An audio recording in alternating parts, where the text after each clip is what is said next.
Welcome to the HR Insider, the podcast where we explore the trends and challenges shaping the HR today. I'm your host Harshal, and today's topic is something many of us have encountered: candidate and employer ghosting. Joining us is Debolina Bhattacharya, Senior Manager of Talent Acquisition at Bitsol. With over 11 years of experience into recruitment, onboarding, and performance management, Debolina has held leadership roles of talent acquisition at Accenture and Randstad. She has been at the forefront of talent acquisition and managing new hires, training to create recruitment strategies across multiple business areas. Welcome, Debolina, to the HR Insider podcast. Thank you so much, Harshal. I'm all pumped up looking at your introductions, hearing your introduction. Absolutely a pleasure. Debolina, I want to kickstart this podcast by asking you about your extensive experience in talent acquisition space. I'd love you to share what made you choose this field, what has kept you passionate about the talent management over the years. I'll definitely share the story. So it's all by chance is what I can say. So I kind of stumbled upon recruitment. Okay, that was not the plan. So I did my BTech in biotechnology.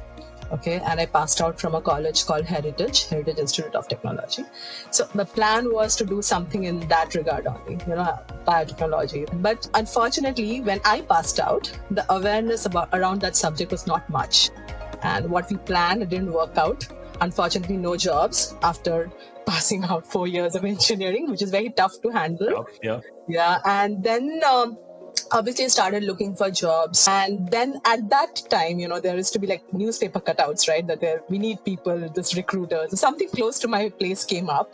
I just went there, randomly gave an interview. I don't know what they found, but they selected and yes, and there's been no looking back after that, actually. I just, went ahead with the flow, and today I can't think of myself anywhere else other than talent acquisition. So yeah. It has been a rewarding experience for you in the talent acquisition space. Yeah. And I'm sure over the years, wearing different hats into the talent acquisition, you would have experienced all the highs and lows of the field and all the challenges and the googlies what this field has to throw, right? And one of the googlies I would say the world is facing today is all about ghosting, right? Yeah. And it's a very, I came across this term for the very first time. I was reading an article in the ETA. All of a sudden I saw the candidate ghosting, employer ghosting. I was like, okay, I'm scared of ghost, but I'm not sure what this ghosting is all about. And then I eventually realized organizations, most of the candidates are in some percentage or in some experience are going through this phase of ghosting, right? So when did you notice about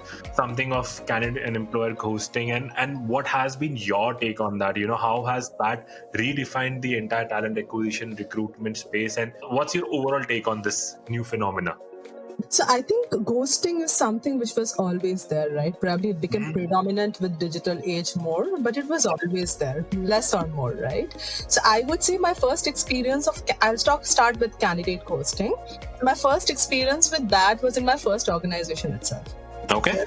So we used to hire engineers, freshers, and at that point of time, the opportunities are ample, right? And why would a person join a startup and leave a tier 1 offer and come and join you, right? So yeah, I mean, it was always there, and then stopped responding to your calls. And as a recruiter, right? Your numbers, your onboards, everything is dependent there. So I mean, I'm talking about the raw part of it, right? How it works, right? So yeah, definitely, it was from my first company itself. And if I go to your next question, that is employer ghosting, when did I first experience? I think I experienced that with my third organization. So my first two companies were actually in my hometown, right, in Kolkata. So then I shifted to Bangalore, okay, and I started applying from Kolkata itself for organizations in Bangalore because I felt I wanted to move out and stuff. And then I did experience that. It is really, it kind of definitely does not go down well with you, because you put in your efforts and you give interviews, and then you just expect as a response, right, that whether it went fine or not. But it happens. So it happened with me during my third company interview, where people just didn't respond. You follow up and they said, okay, at the famous term, we'll get back to you. But you never they don't get back, right? So that was my experience, and it's not a pleasant thing to be. Just while you were speaking, one thing popped up in my head, and I would love to take some insights on that. Which is more? Is it candidate frequently ghosts the employers more, or is it employer which ghosts the candidates more? At this point of time, I would still say it's kind of equal, but I would still give a more percentage to candidate ghosting. And I'll tell you the reason why. See, in employer ghosting, why it happens really is because every company, as per my experience, they don't want to lose out on candidates just because they are not responding to it. Because at the end of the day, you know in your mind that if I'm not responding, this person will never come back to me. So you try to keep that rapport or that touch, or just keeping them aware that, hey, it didn't work out well, but, let's keep your profile in the database, right? And then you trigger emails. Nowadays, ATS is there, you trigger emails, is that. So it is somewhere down the line less because it's the need of the employer, right? Still it happens, but still it's less, I would feel. But in candidates, I think the options are so much there for certain specific and conditions and skills that it skips off their mind also, but somewhere down the line it's still more is what I feel as compared to. And talking about on the same terms, would you say that today in India, there's some statistics which says that for every job application, for every job posting, you have more than 250 job applications what you get, right? And I know with the limitations of manpower, the kind of work the HR is into, HR might not be able to get back to each of the applicants what they get, right? So would you also consider companies not getting back to the applicants as also a kind of a ghosting, but the intensity could be on the lower side to what we generally refer to? What's your take on that? Yeah, it is definitely a real problem. It happens where people apply and you're not able to get to each and everyone. But that's where I think now in this digital age, it is very helpful with AI coming in, right? Because now what you do is, even if you are posting a job on your website or anywhere, you put screening questions. These are the criteria and stuff. So people, even if they apply, the resumes get screened out when they are coming to you, right? So that way, I think with the current situation, definitely things are way more streamlined. But still, there will be some bit of error always there, right? So I'm sure that as a function will get overcome in next few years, but it's much better as compared to what it was earlier. Amazing. And I'm sure you being the TA leading some of the great project initiatives for the organization, talent is always the core, right? It is always said great organizations are built when you have a great talent, right? Finding a good, great potential talent is what the core of a TA individuals and TA team has been, right? I'm sure you would have faced a scenario wherein a resource is very critical for the project, for the organization, and you're super sure that we have found that alpha, we have found that rock star we wanted, and you have done everything to match the compensation, the designation, the working mode flexibility, everything done. You have done your mock calls, but that person backs out and that person goes, your calls goes unresponsive. There's no way you can reach out to that individual. How has that impacted the organization in those critical moments? Can you share some instances and how you guys pivoted in those scenarios? It's a definitely every person who is in TA space has encountered that. It's definitely there. So yeah, it has happened with me also. I mean, one example that is popping up to my mind right now is, I think in my previous organization, so there was one candidate who was, very niche skill, okay, which we had difficult to get. We got it through a referral. Okay, we could not find it externally. Okay, it was very, very difficult for us, and that person came with some amount of notice period, and we were fine to accept that, considering it's a referral. It was revenue impacting and stuff, but we still considered. Business was also okay with that.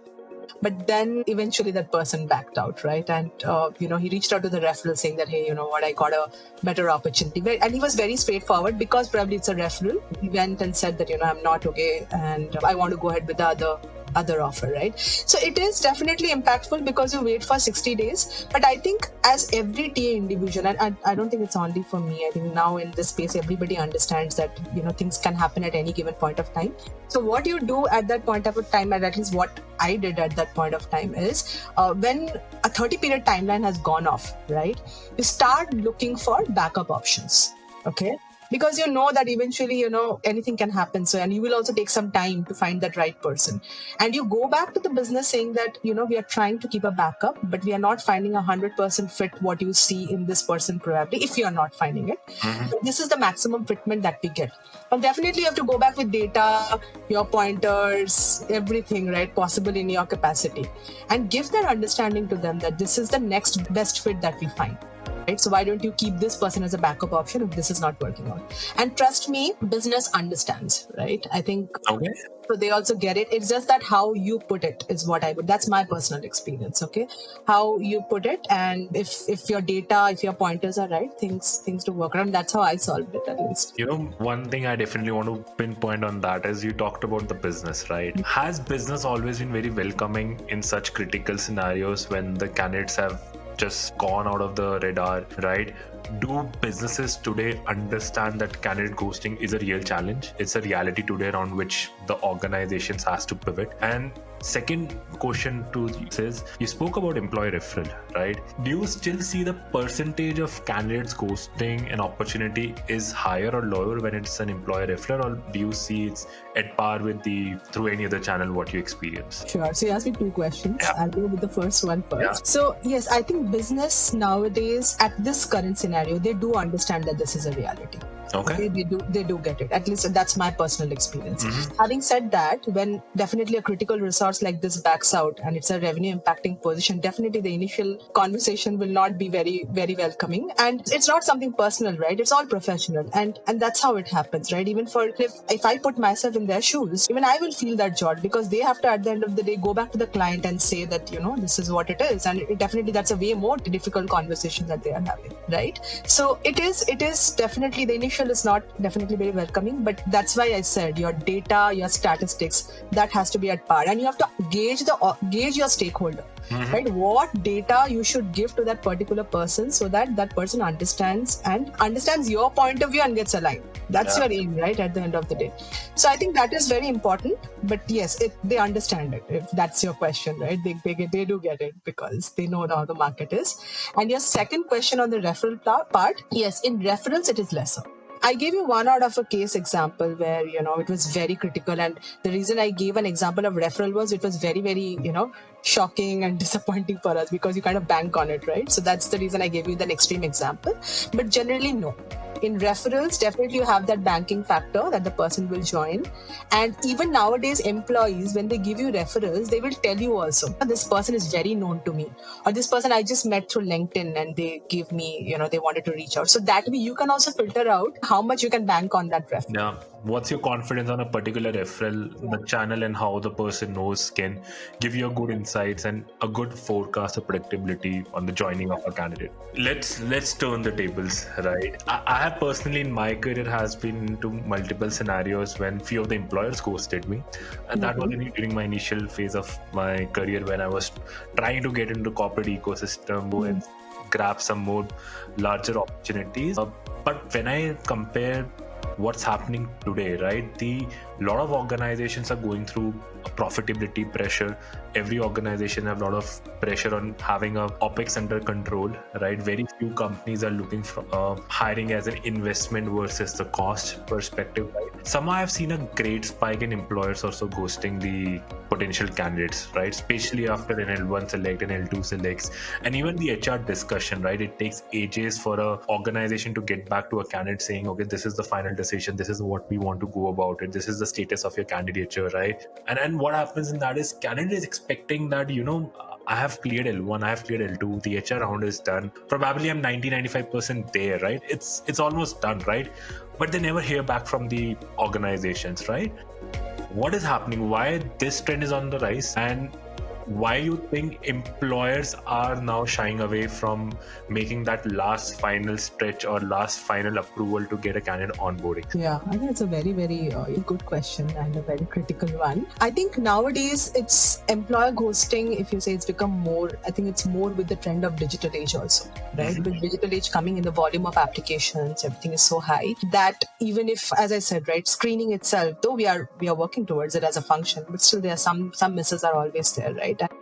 that definitely, that also impacts the candidate experience. I mean, imagine myself on their shoes, right? If I apply somewhere and not even a response comes back, definitely it's going to hit my experience level, right? But what I feel in the TA space, what you can do definitely is, after at least the person goes for the interviews, it's very important that you give timely feedbacks. It's very important. That time you have to pick up, and as a TA leader, you have to make your team aware about it.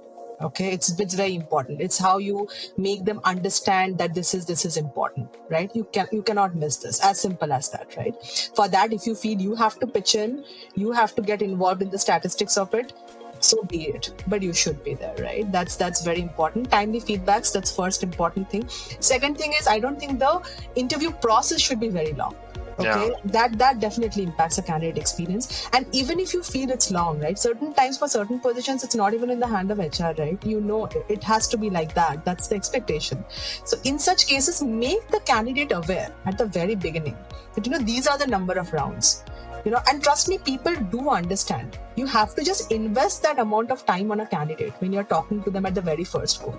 Your first conversation is going to be the impression that you make on a candidate, right? That's very important. And I always put myself on their shoes. If somebody's talking to me and just saying, okay, this, and then this is how you go for the interview, I might not be comfortable. Right? So I think it's very important that you set the right expectations. I think that's how employers, when you do that, so when you take certain steps also wherein you're not able to go back to the candidate immediately also, they do understand. They do give that, benefit of doubt that this person gave me complete explanations, gave me timely feedbacks. Now probably they are not able to reach out to me. Let's give that time. They'll drop you emails, or they might just call you.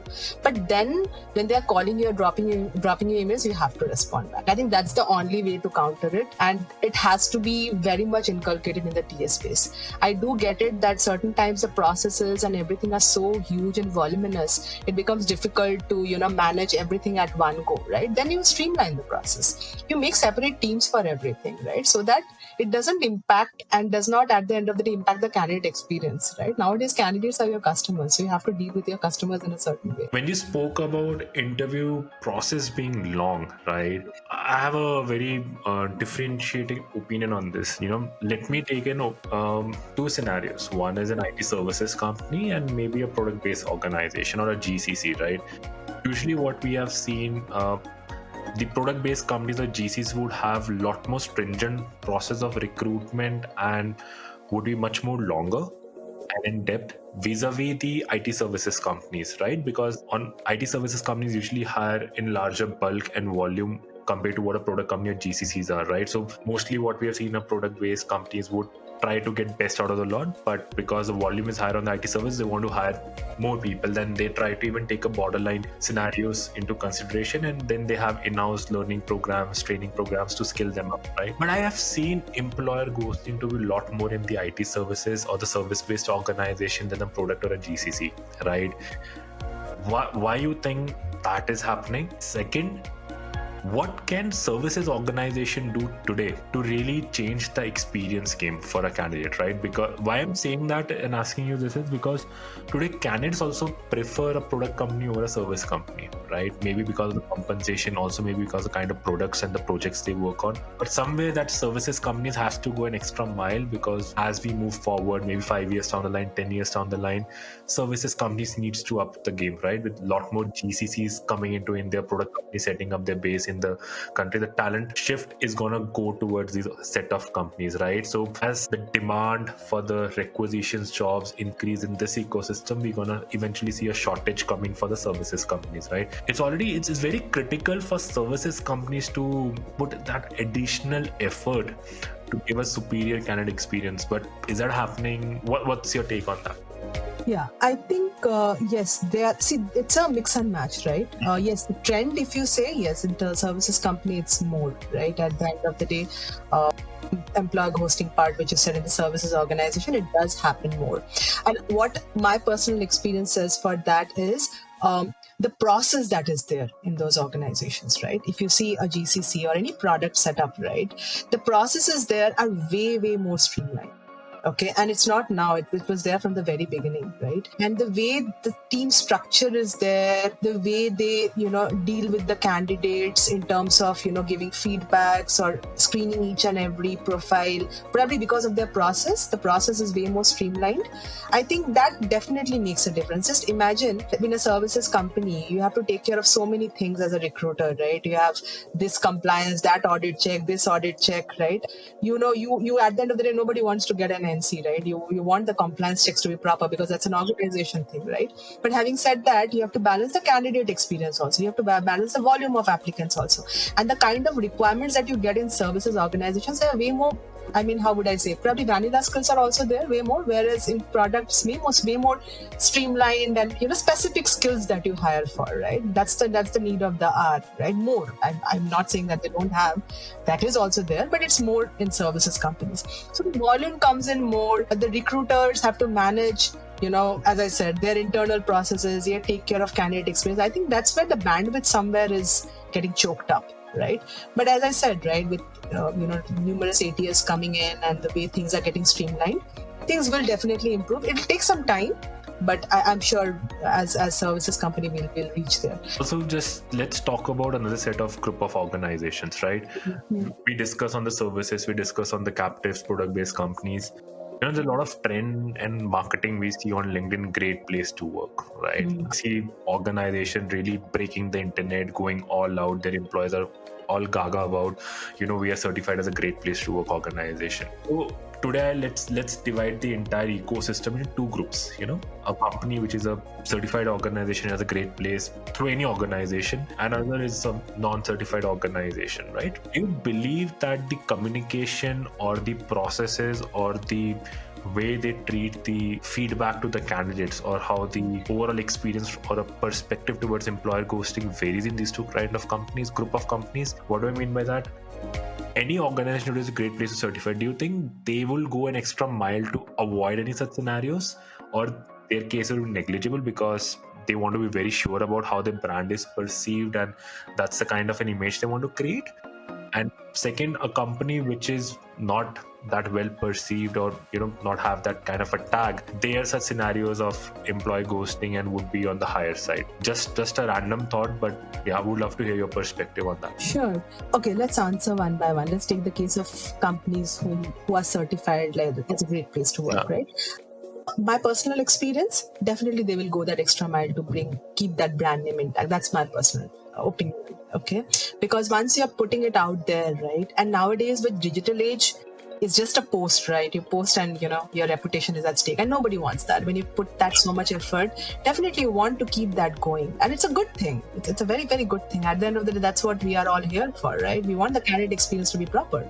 So yes, I think the people who have that certification, they keep up to that, my personal opinion. Let's go to the next set of companies who are not certified, right?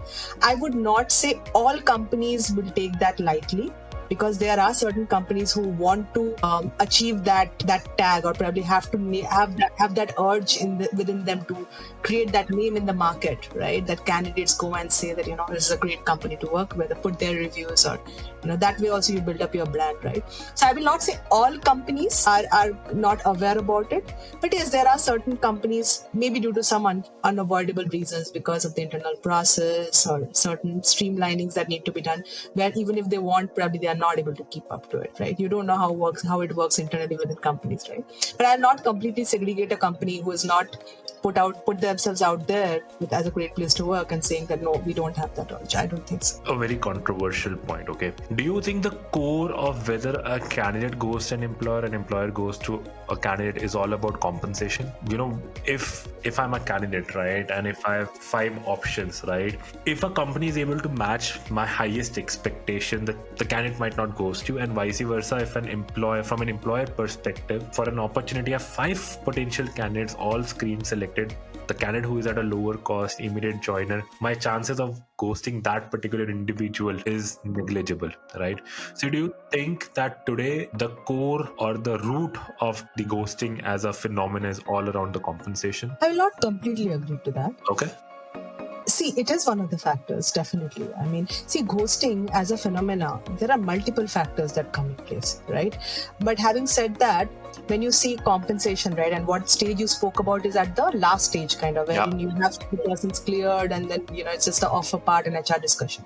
I don't think any candidate or any employer at that point of time would like to spoil that, okay, that reputation. Because, and also it works for both of them, right? For candidate also, they know the HR by that person. It's just a one call matter and, sorting it out. And also for an employer also, the candidate pool is very limited. I mean, it's at the last round, right? So they will definitely go back and inform that, this is not working out or this is what we have thought, right?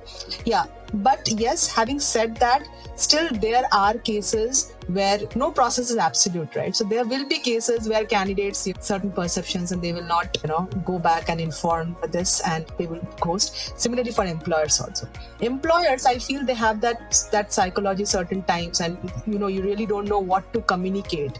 That when you're not offering a person who is at par with everything just because of the compensation, you don't know what to say to that person, right? As a human. But I think if you are very honest, definitely in a certain way that you put it across to the person, and you have to invest that amount of time, because when you're communicating things like this, you have to understand it's a person at the other end. He or she might not like that conversation, right? He or she might be banking on it, right? So there's certain way you say it, definitely, but you need to say it. That's very important.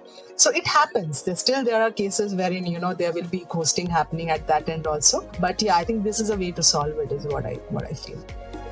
Today, every organization is looking for immediate joiners, right? And the perception behind that is, one, this requisition or particular requisition is on burning and we need people ASAP for that role, right? One. Second, there's a kind of a conception and a perception that if we hire immediate joiners, the chances of dropout is going to be negligible, because the moment I hire a 30 days, 60 days, 90 days notice period candidate, person gets longer window to shop around the offers, the counter offers, and we might not be in a position to match the last counter offer the person gets, because there's a chain, right? You made an X offer, the person goes and show that, okay, I have this offer, he gets X plus Y, then he goes to another company, X plus Y plus Z.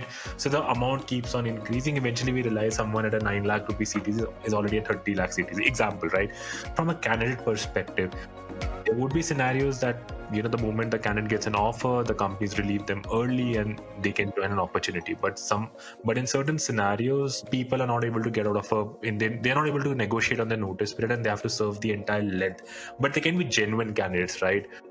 What happens in that scenario? How can organization adapt and be open or more flexible to someone who is having a longer notice period and there's no way he or she can come out of that notice period window? Yeah, I think it's definitely a problem of that, right? See, you have to understand the mindset of both the people. Like as a candidate, I completely understand, right? Because you're looking for a job. You will not put down your papers just because without any offer in hand, right? That's the first scenario. So that's where your notice period serving and everything will come in picture. Again, from an organization standpoint, that thought is always there. With this current situation, this person might get one offer, another offer, and this person is very good, but they reach out of my budget. So what should I do? Let me get an immediate job, so that the risk is lesser, right? But I think, there is no absolute solution for it, if you ask me, right? Because both of them are correct in their own individual ways. But what you can do is come to a midpoint, right? That is important. So that midpoint should be when you see a candidate, when you're speaking to a candidate, because there are a lot of candidates who apply on your websites, and candidates nowadays, I would say they are very proactive also. While they're applying, they'll give a good cover letter, and it impacts, right? It's a very basic thing, but it impacts, right? If I look at a resume, just a resume, and somebody who has put across a note with crisp details, what are their experiences, you actually glance through it, right? You go through it, okay, what that person has written, is it aligning with my JD? If you see that, I think as a TA professional, you should take that call. Okay, you should at least have an interview, and then if you find the feedback's good, more fitment with somebody who is an immediate joiner, now it's up to you how you present it as a business case, right? I think that's a gut feel call, and I think as recruitment professionals, that's where we all come in, right? Our gut feeling, the way we take decisions, that's what drives our job. That's something, it has to be on a case-on-case basis. But if you tell me an absolute solution, I think that's difficult at this point of time, I would say. I think it's been a phenomenal conversation. A lot of burning questions, burning conceptions going around this topic. I think I've thoroughly enjoyed our conversation. Some last remarks on this topic, some final comments on this particular topic you would like to share with our viewers? Sure. I think it's likewise, Harshal. It was fabulous chatting with you. It just didn't feel like a session. It just felt like a very normal conversation. And credit to you for that. You managed that well. But yeah, I think the topic I'm glad that we touched on this topic because it's a very, very common phenomena that we find, and it'll somehow will always be there, less or more, right? So I'm glad that, whatever experiences bit I have, I could contribute. And I hope it adds on to value. So that's Absolutely. Absolutely. A huge thank you to you, Debolina, for sharing your insights on this common topic on the candidate and employer ghosting. And to all our viewers, if you find this episode helpful, be sure to subscribe us and don't forget to leave your review with us. Stay tuned for more episodes and discussions with the HR leaders. This is Harshal, your host, signing it off. Until next time, take care. Bye-bye.